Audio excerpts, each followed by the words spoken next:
Hi, I'm Adam and welcome once again to South Wales Ghost Watch. And today, once again, I've got Martin on the show with me.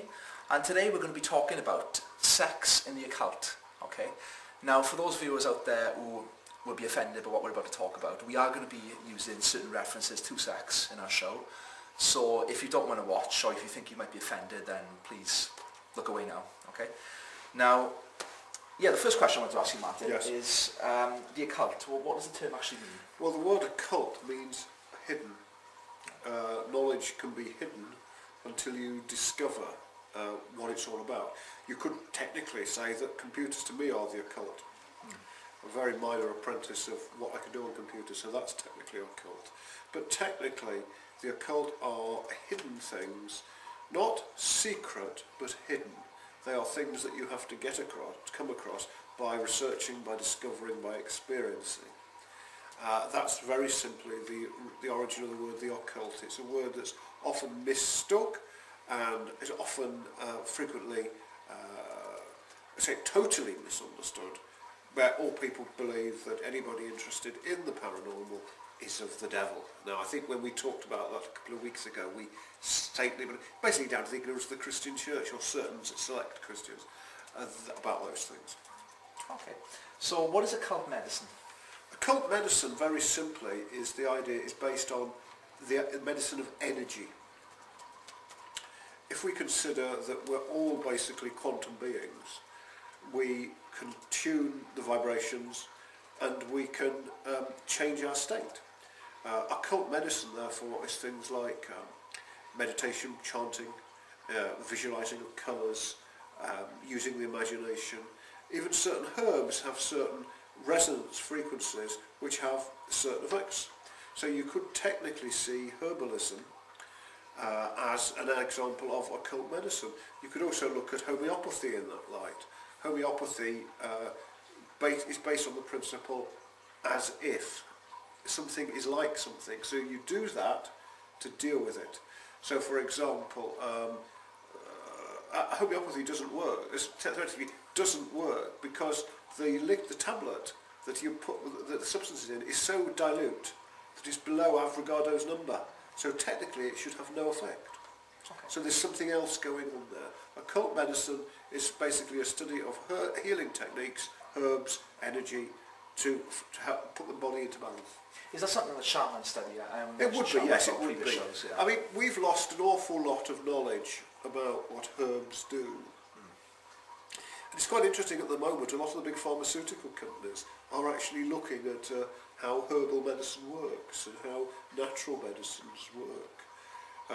It wouldn't be so unusual, say 3 generations ago, for most people in this area to have a tremendous knowledge of what herbs can do.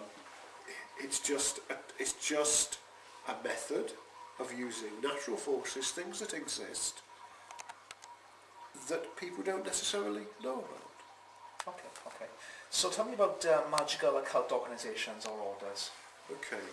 Now this is a very elaborate, very long probably answer to give. Occult orders are, if you like, orders that follow a particular view of the world, and they bring about change in themselves and in others by going through rituals.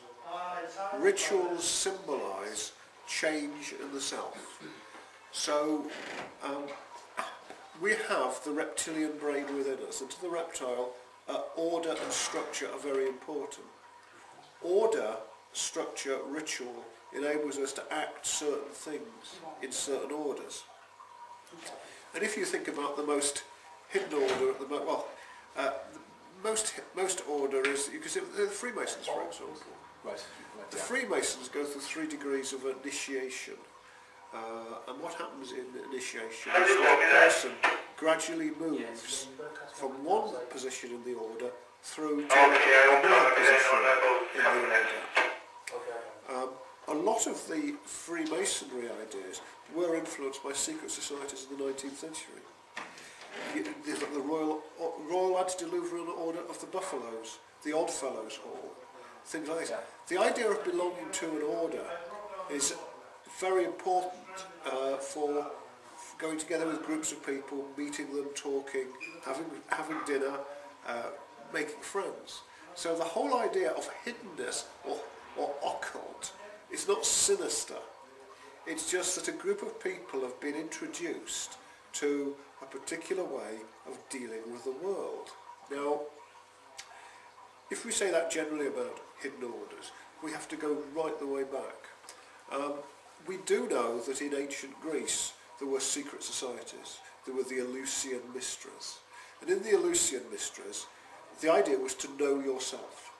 The idea was that you met the gods or the goddesses, you communed with them, and they helped you understand more about what the world was about.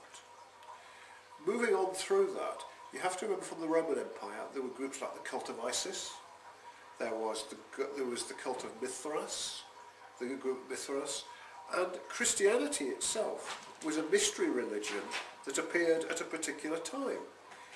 You have to see the origins of Christianity as appearing in these hidden orders. And since Christianity became the dominant religion, it has always feared other orders or other groups that existed before it and at the same time as it. So you have to always remember, occult is hidden. The teachings of Christ were hidden. In some of the Gospel of Thomas was about that. So there is a long history in the West of hidden orders. Now, moving on after that, there's a lot of you begin to read the Knights Templar, yes, and the Order of St. John and groups like that. The Knights Templar was supposed to be an order that had the head of John the Baptist. They were suspected of doing strange things, accused of strange things, and they were told that they were doing wicked and evil things, and the King of France decided to slaughter them all, basically because they were rather wealthy. Moving on from that, you begin to get, in the 16th century, orders that are the origins of influenced modern Freemasonry and so on. You have the Rosicrucians, the Order of the Rosy Cross. There is the idea of the rose on the cross, that the cross symbolises the death of the rose, and that's sort of like an occult Christianity, a hidden symbolism that is behind the scenes. There are orders like the Martinists, which were an order devised by Louis Claude de Saint-Martin, which followed a similar pattern. They based a lot of their rituals around the Gospel of St. John, and they went through 3 stages. It's not really until the 18th and 19th centuries do you begin to get a real interest in, if you like, magic, mystery, occult, ritual in the true sense. The founders of the Hermetic Order of the Golden Dawn were an order that were around at the 1890s and lasted till the 1920s. They had people like W.B. Yeats, the Irish poet, as a member. They had Constance Wilde, who was the wife of Oscar Wilde, as a member. And the Hermetic Order of the Golden Dawn was, one of the leading lights, it was a woman called Moina Mathers, who was the daughter of the great philosopher Henri Bergson. So you have to remember a lot of these ideas originate in religion, in society, and in the structure that it happens. After the Hermetic Order of the Golden Dawn, Dion Fortune set up something called the Society of the Inner Light, which existed on until the 50s and the 60s. And in the 50s and the 60s, there began to be other groups formed, like the Servants of the Light, which is an order serving the Western mysteries, where people of all religious faiths can belong to. And that goes on up until the present day with the Amorc, the Mystical Order of the Rosy Cross, the Fellowship of Isis in Ireland. In fact, I think it was Robin Gibbs's wife was a member. I'm not going to get was a member of the Fellowship of Isis. So occult orders are not hidden. They're basically trying to explore a deeper symbolism in everyday life. And they're usually people who would dress in a particular way, wear a robe, and work through formalised ritual. in a temple. Yes. If you walk down the middle of Neath, if you walk down Queen Street in Neath, you'll see the Masonic Temple. And there it's got the mysterious number 5838 on it, which is the Masonic year since the establishment of Jerusalem. So you have to remember that these orders are not there to have conspiracies. They are there because they are, in a unique way, that a group of people decide to perform ritual and to make sense of their world. So the unknown and the occult is nothing to be feared. It's something that is hidden because it's not available to everybody. So those occult orders have always been there. Okay. You have all sorts of stories about what they get up to, and most of them are largely nonsense. So the term occult and occult, Occult. they're very different. They're very different. Occult means hidden. And occult is... A cult is usually an organisation under the dominant influence of one person. Okay, right. Yeah, who is there for power and not for understanding of what's going on. I see. And a lot of people would follow a cult, wouldn't they? A large group of people would be interested in the particular cult, yeah. Yes, that's right. That's fine. So where does occultism originate? Occultism really originates the idea in the mysteries of ancient Egypt, in Babylon, in ancient Greece. The three wise men who were traditionally the Magi came to visit the infant Christ were occult astrologers. So you have to admit, it's a very old and ancient tradition. Okay. It's something that's fairly unique to Europe in that sense. But you could look at similar orders in ancient Tibet.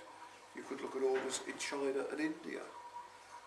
It's just information that is available to a particular group of people to follow a particular line of interest. So it's not just in one place it originated? It's not just in one place. Okay. It's looking for the hidden and the different sorts of ways to look at things.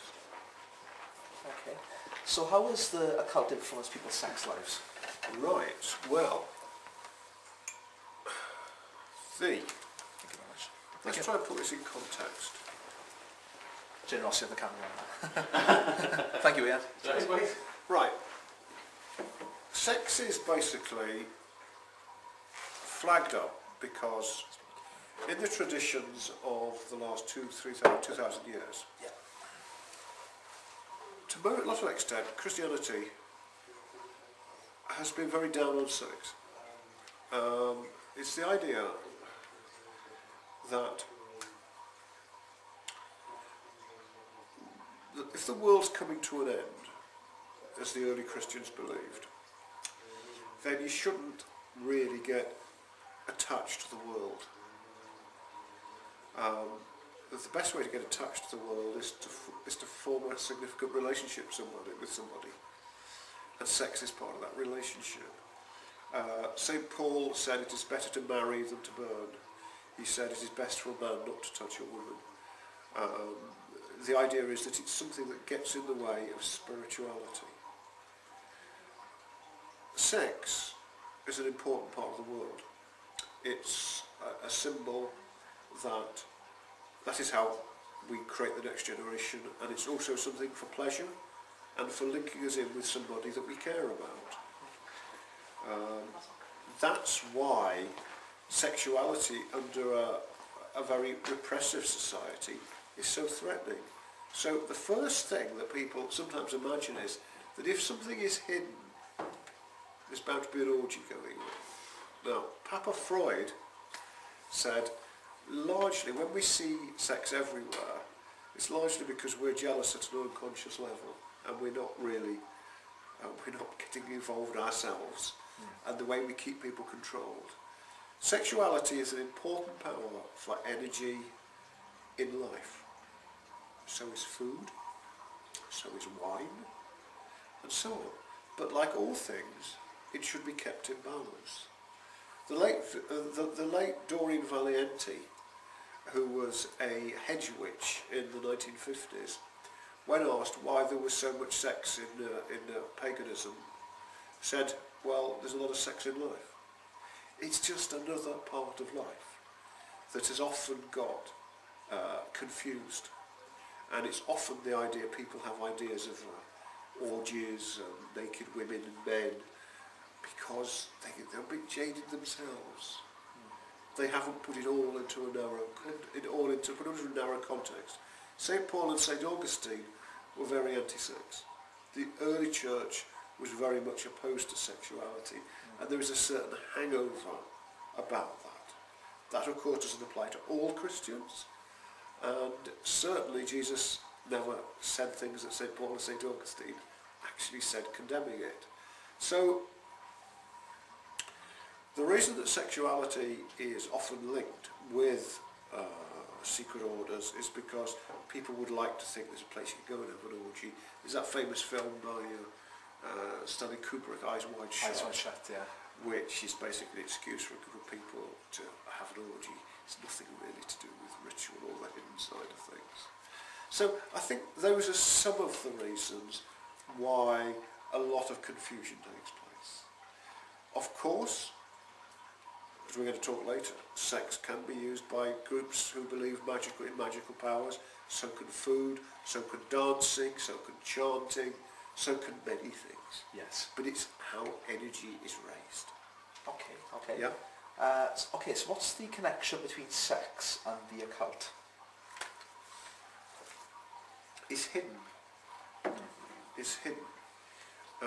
The idea of occult practices is very simply to know who you are.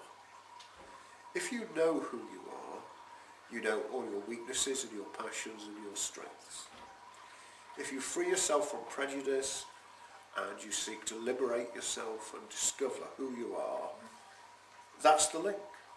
It's knowing what floats your boat in all parts of your life. Yeah, or finding out what turns you on, as a lot of people What say. turns you on in all ways. Yes. Food, sex, wine, yes. knowledge, learning.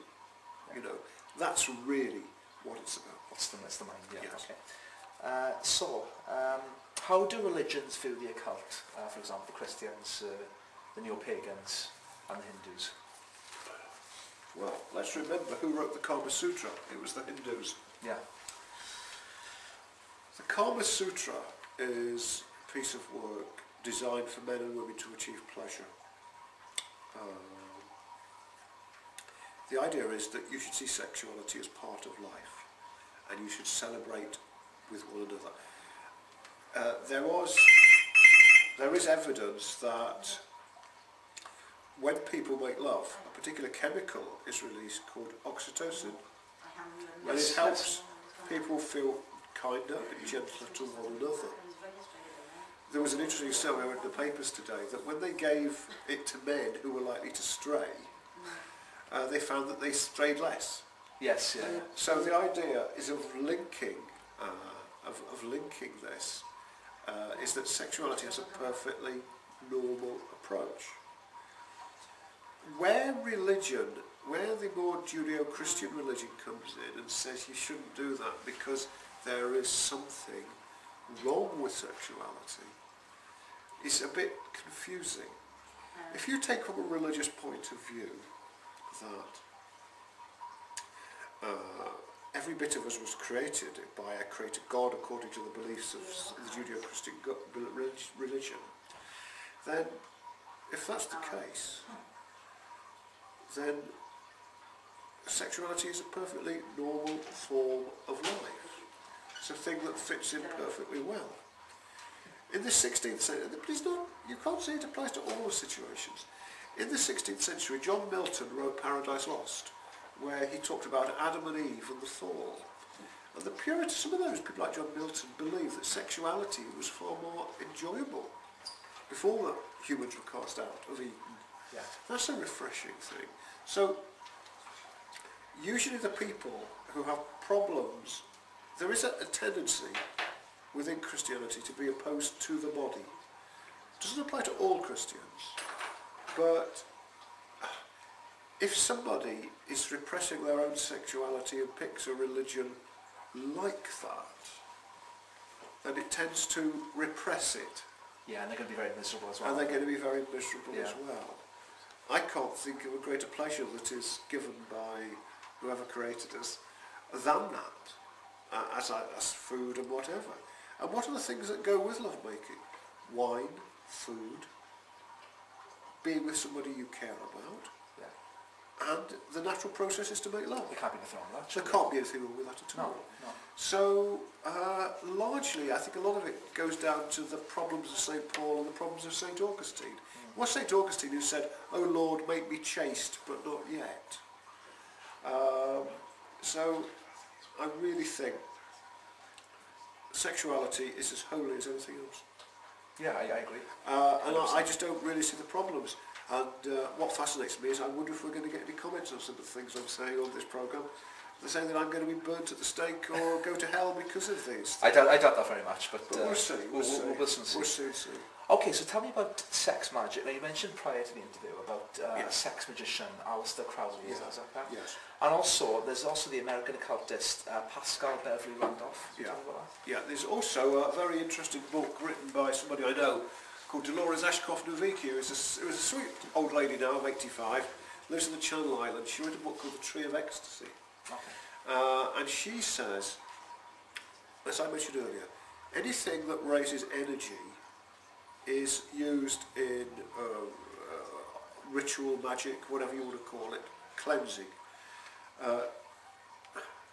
The idea of sexual magic, very simply, was that two people who were in a relationship, who practiced a particular belief system, could raise energy to change things, and they could use that sexually. So sex magic is usually simply the raising of energy magically by sexual methods. As you could raise energy by anything else.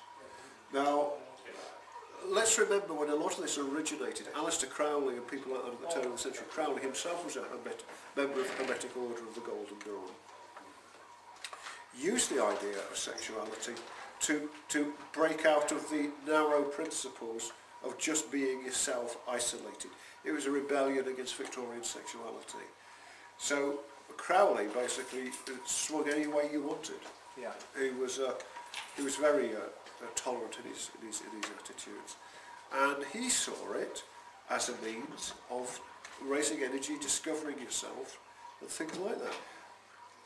Most sex magicians, sex people who practice sexual magic and power, would say that if you go around with strangers, doing this, then it's not actually fulfilling the purpose it's meant to do.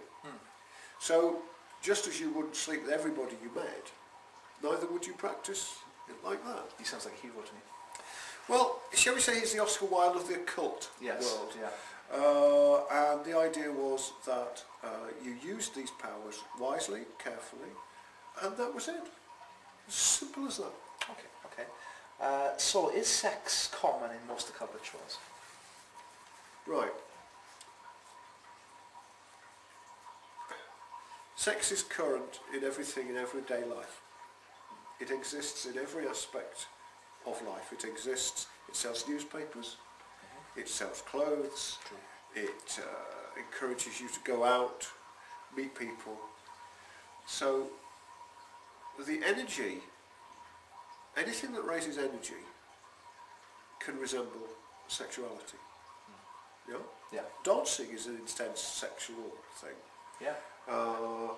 Anything like that where energy is used and you have that and I'm not being homophobic here,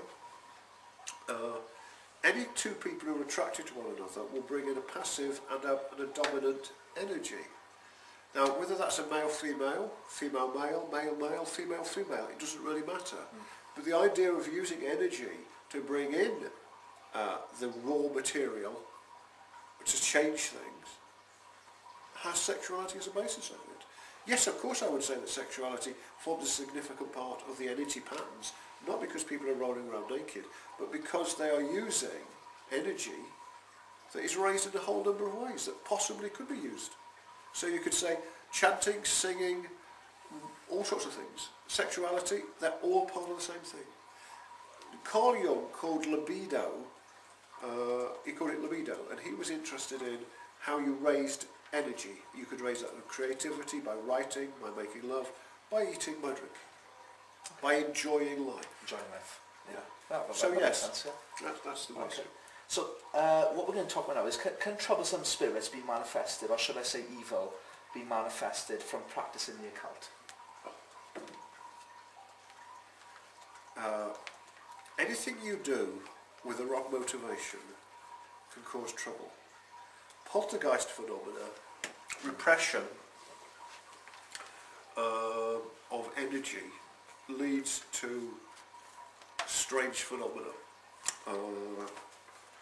Let's think of an example like that. Poltergeist activity was traditionally linked with adolescent sexuality. It's where anything is repressed and not dealt with, it's going to emerge in another way. So it's a question of exploring totally, discovering who you are. So if you do things with the wrong motivation and raise energy for the wrong ways or repress things, they're going to come out in another way. Why do you think there are so many stories recently of sexual abuse within churches? Churches where there have been repression of sexuality.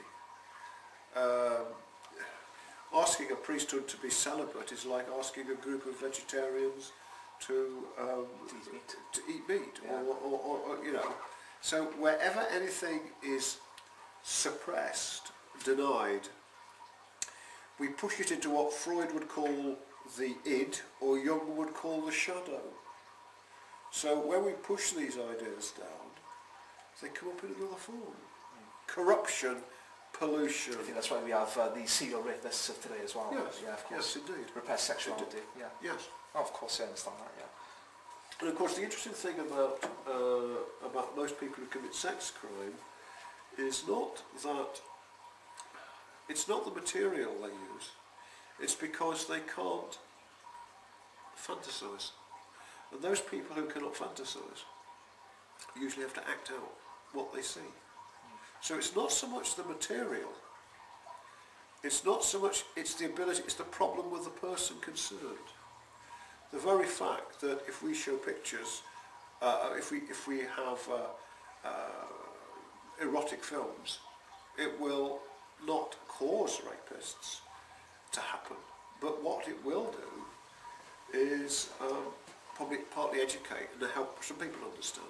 The problem comes when people cannot fantasize and they have to act out. So people with odd fantasies actually go and do these things. Yeah, because there's a desperation there. There's a desperation. That's right. Repression, yeah. And the issue of paedophilia, for example, is very simple. A paedophile is usually somebody who can't form mature relationships, so they seek to dominate. Yeah, but, like sex education is important as well. Sex education is very important. For young people, yeah, of course. Precisely. Yeah. So, are troublesome spirits or poltergeists rare in most cases? It depends what you're looking for. You will find disturbed atmospheres wherever there is emotional baggage, wherever bad things have happened, wherever repression has occurred, wherever people have been bullied, beaten up, kicked, humiliated, you're going to find that. And that will have an effect generally on the occult as well. It will have another effect of it. It's existing in another realm. Just as somebody who has had a bad experience in the past with relationships will be shy of forming relationships in the future. So somebody who's been told that they shouldn't do that because it'll make their hands get clammy and whatever, they'll have problems with sexuality. Okay. And so that repression will lead to poltergeist phenomena. I seem to remember that famous film I saw years and years ago in the Odeon, Carrie. That was about religious suppression of a young girl. It was. And she just went wild with it because the anger was sent out in that way. Yeah. So that's essentially what's happening there. Okay. So, are poltergeists, or are most poltergeists sexually active? I think we all Don't know. I think you probably want to say, are poltergeists caused by repressed sexuality? Yes, yeah, that's what I meant to say. I don't know about poltergeists being sexually active. I suppose if they meet a significant adult poltergeist, they can have a significant relationship with them. Yes. But, as I said, wherever energy is suppressed, wherever somebody is put, and you will find that there will be an adolescent around. An adolescent is concerned with finding out about the world, discovering the things for themselves. Yes, it will be usually based around repressed problems that adults, that adolescents are going through. Yeah, okay. So tell me about your views on films that deal with the occult. Films like you mentioned earlier, The Wicker Man, The Devil Rides Out, the Dennis Whitley novel, and Rosemary's Baby, films like that. Yes, okay. Let's think of The Wicker Man first of all. That film came out in 1970. There's been a number of remakes of it. There was a Nicolas Cage version of it recently. It wasn't as good though, was it? It wasn't as good. The Wicker Man deals with an island off the coast of Scotland where the crops are kept alive in very strange circumstances by a group that follows the old ways. They worship the old gods, they bless the harvest, and they are open with their lives. So it sort of gives the idea that where you are closer to nature, you are also more in balance. Now, I'm not condoning and not supporting the burning of Christian policemen in large Wicker men, but what I'm saying is that there is the idea there of the sacrifice, of sexual freedom, and the sacrifice would have been in ancient, long time ago, somebody who decided to lay down their life for the good of the tribe. It's not quite like that. In The Wicker Man, they burn what's his name, Edward Woodward Yeah. in The Wicker Man. He comes as a representative of the king, of a virgin, and as an officer of the state. So he's a powerful sacrifice according to that tradition. I'm afraid I've never, in 25 years, ever come across any example of ritual sacrifice, and it probably hasn't come over thousands of years. Julius Caesar alleged that the Druids of ancient Wales sacrificed, but what they actually meant was a symbolic sacrifice of their old self before they built a new self. In the Druidic religion, the Wicker Man symbolised the old person, and the other man was hidden underneath. Yeah. So when they burnt it, they were representing the end of their old way of life and the beginning of a new way. Mind you, how Edward Woodward resisted a very nubile Britt Eklund dancing around next door Must have been very hard for him. was very hard, but of course, if he had succumbed to her charms, according to that film, he wouldn't have had to have been sacrificed. So, because we live in a society where these things have been hidden, the sexual element is going to be played up more and more and more. But that's what sells films. Marilyn Monroe sells films. Angelina Jolie sells films. Yes. It's an important part of life. Yeah. So you're going to put a bit of sex and a bit of magic in and a bit of whatever, because it's interesting. It is interesting. The Devil Rides Out. Well, I saw that film a few weeks ago. It's one of my favourite films of all time. It's Dennis Wheatley picked up a few stories from Idris Shah, who was a Sufi from the Middle East, and Dennis Wheatley had a vivid imagination. He did, and he wrote these stories. And that original film, there are elements of the rituals where they use a few words here and there, but it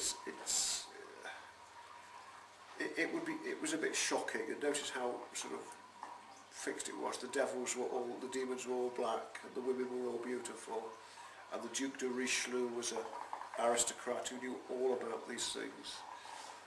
They're very much an element of their time. He was an upper class man, wasn't he, Dennis Wheatley? The Duke de Richelieu, his character, was a Russian aristocrat in the film. Yeah, and he's played by an Englishman. Yes. But remember, the whole point is that Satanism is only a product of, can only be celebrated by a Christian priest who's gone over to the dark side. Most of the occult orders are not faintly interested in Satanism. So, you know... Because like you said, a cult isn't evil. Isn't evil. Evil, no, you said that earlier. There's hidden knowledge in the Gospel of John. There's hidden knowledge throughout the Bible. If you know where to look, that's technically occult. Films are there to entertain and titillate. Yes, Yeah. yes, I agree. They might open you up to understand a bit more and be a bit more tolerant, but I think we need to see them like that. Yeah. The Rosemary's Baby is a rather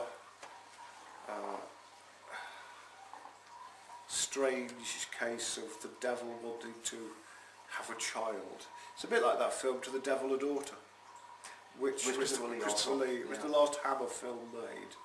Remember, all these things are sold because people wanted an excuse to see naked women. There's a very... There's a softcore porn element to There's a soft porn, yeah. but it's soft porn element to most of these things. Yes, I agree. And most of the people who practice ritual in this country would certainly not practice it unclothed, because just look at the weather tonight. You know. Yes. Perhaps if you were in the Mediterranean, it would be a much better place to do. Yes. So, do you agree that we should all resort to sadomasochism to spice up our sex lives?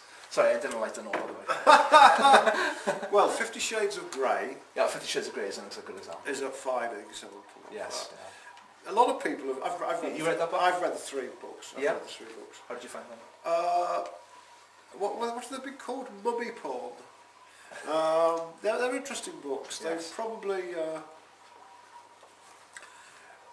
they are a spin-off of the Twilight novels, aren't they? A more adult version. Of the Twilight novels, Yeah, in yeah. a sense, shall we say.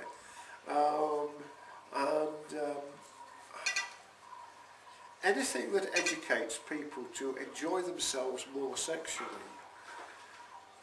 is probably to be welcomed. If you read through the 3 books, people get very worked up about the S&M elements of it. I do think any act of lovemaking is bound to have somebody who is dominant at one stage and more passive at another. So I'm not saying that sadomasochism is a good thing. I'm saying that whatever turns you on, if you do it with consenting adults, is fine. But if it makes more people aware of what the options are and the possibilities are that they might want to explore, then I think that's to be welcomed. And there's the opposites attract element, of course, where you've got somebody who's a sadomasochist to Yes. someone who's innocent. Yes. Would get on very well, because that person would want to learn from them, and they'd want to... But if you actually look at the books from the situation, Christian Grey, who is the dominant individual, Yes. was himself the subject of a dominant relationship before, and throughout the 3 books, the relationship becomes more equal. I do think it is rather incredible that Anastasia Steele, who's the character, the female character, has such a positive first sexual experience. And I think that might be a little bit unrealistic. But in the end of the books, the relationship becomes equal, they have a great time, and they understand one another. So perhaps the occult aspects for Christian Grey was the hidden aspect was of the transformative power of love, and for Anastasia Steele it was the transformation power of moving away from being repressed and exploring her own sensuality. So perhaps that's also a link with the occult, the hidden that was made you're made aware of. It's made open and public. That's right. Yeah, okay. Well, Martin, thanks very much for coming on the show again. You've been brilliant as always. Thank you. Full of knowledge, filled with knowledge. Yeah. But anyway, that's all we got time for. It's also the last in the series today as well, guys. So, well, tune in when we're on next. Take care.